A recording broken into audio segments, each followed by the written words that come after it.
हमें लड़ना होगा और हम लड़ते रहेंगे जब तक आरक्षण वापस न मिले। आपने अपने भाषण में कहा बात ऐसा है कि मैं जानता हूं जिस पान समाज को सरकार ने कीड़े मकोड़े की तरह ट्रीट किया, जिसको गुलाम समझा, जिसको भिखारी समझा, उसको सत्ता में भागीदारी देने के लिए, आरक्षण देने के लिए इतनी आसानी से मान लेगा? इतना आसान नहीं है। और मैं ये गलतफहमी पालता भी नहीं। और मेरे 4 विधानसभा में उपचुनाव हो रहे हैं। आप देखेंगे मुजफ्फरपुर का रैली का भी असर आपको वहाँ दिखाई पड़ेगा। उम्मीद की थी आप राजेश गुप्ता जी और 3 जिला के और जो लोग हैं, जो उनके वजह से ये संभव हो चुका। और ये भी दिखाता है कि हापुड़ थम्पान अपने चरम की ओर बढ़ता जा रहा है और हम अपनी आरक्षण की लड़ाई को और तेज देंगे, गति को और तेज करेंगे और सरकार को दिखाएंगे। और आपको ये भी बता दें कि ये जो 4 विधानसभा में उपचुनाव हो रहे हैं, आप देखेंगे मुजफ्फरपुर का रैली का भी असर आपको वहाँ दिखाई पड़ेगा। उम्मीद की थी आपने कि इतनी संख्या में लोग भारी मात्रा में आएंगे और इस तरह आपके आंदोलन में लगातार पिछले 5 घंटे से बने रहेंगे? मुझे उम्मीद सिर्फ इसलिए भी थी कि सुरेंद्र भाई हमसे हमेशा रहते थे कि हम एक नया आयाम देंगे।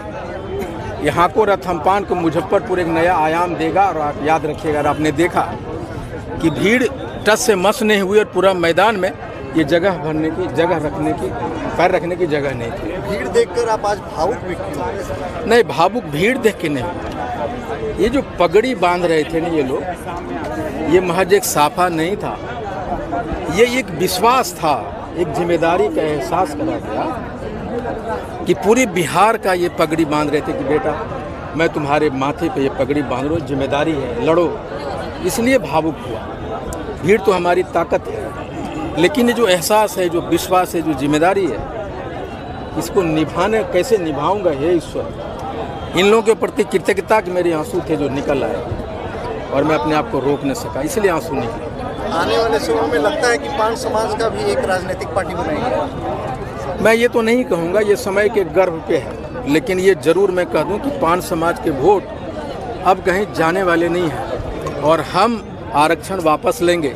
मुजफ्फरपुर से हमारा एक एमएलए हो, ये भीड़ तो, इस भीड़ को हम एक एमएलए समर्पित करना चाहिए नहीं चाहिए। इसलिए मैं जहाँ जहाँ मेरा आंदोलन हो रहा है, मैं यहाँ सरकार बनाने वाली सत्ता हमारे पान समाज की है, तो मैं चाहूँगा कि ये भीड़ को यहाँ के एक एमएलए मिले, ये भी लड़ाई है। बिहार में 4 सीटों पर उपचुनाव है। लगातार आप रैली में भाषण के द्वारा ये कहते हुए नजर आ रहे हैं कि अगर नीतीश कुमार और मोदी जी हमारी बात नहीं मानेंगे तो उनको आप सबक सिखाएंगे। तो क्या इसका भुगतान उपचुनाव में भी उन लोगों को भरना पड़ेगा और आप और आपके समाज के लोग उपचुनाव में किसे होश? देखिए, तो निश्चित तौर पर मैं ये कहूँगा कि गली गली में नीतीश मोदी होश में आओ, होश में आइयो, पान समाज के बच्चे बूढ़े सभी लगा रहे हैं। तो निश्चित तौर पर इसका असर होगा कि हम सरकार के, हमारे लोग आरक्षण नहीं मिलने की वजह से आरक्षण सरकार के खिलाफ में है। इसका असर तो 4 विधानसभा में जरूर दिखाई पड़ेगा, उपचुनाव में दिखाई पड़ेगा। बिल्कुल। अभी तक सरकार की तरफ से कोई कॉल, कोई पूछताछ, कोई बातचीत? देखिए, बात ऐसा है कि मैं जानता हूं जिस पान समाज को सरकार ने कीड़े मकोड़े की तरह ट्रीट किया, जिसको गुलाम समझा, जिसको भिखारी समझा, उसको सत्ता में भागीदारी देने के लिए, आरक्षण देने के लिए इतनी आसानी से मान लेगा? इतना आसान नहीं है।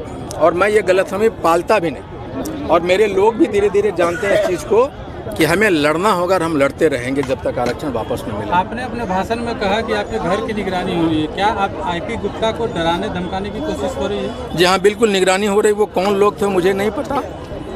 और मुझे ये भी मालूम है कि हमारे कांग्रेस के जो प्रदेश अध्यक्ष हैं, मेरी सुरक्षा के लिए एक चिट्ठी लिखा था एडीजी सिक्योरिटी को।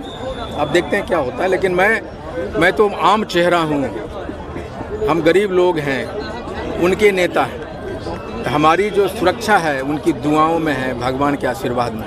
इस मिसाल रैली के बाद अगला कदम क्या होगा? देखिए, मेरा अगला कदम यह कि 17 नवंबर को हम एक सम्मेलन करने जा रहे हैं जयनगर में और 24 तारीख को हम करने जा रहे हैं दरभंगा में। और हापुड़ थम्पान निर्बाध रूप से अपने लोगों के पास पहुंच रहा है, सारथी बनाता जा रहा है। धन्यवाद। धन्यवाद।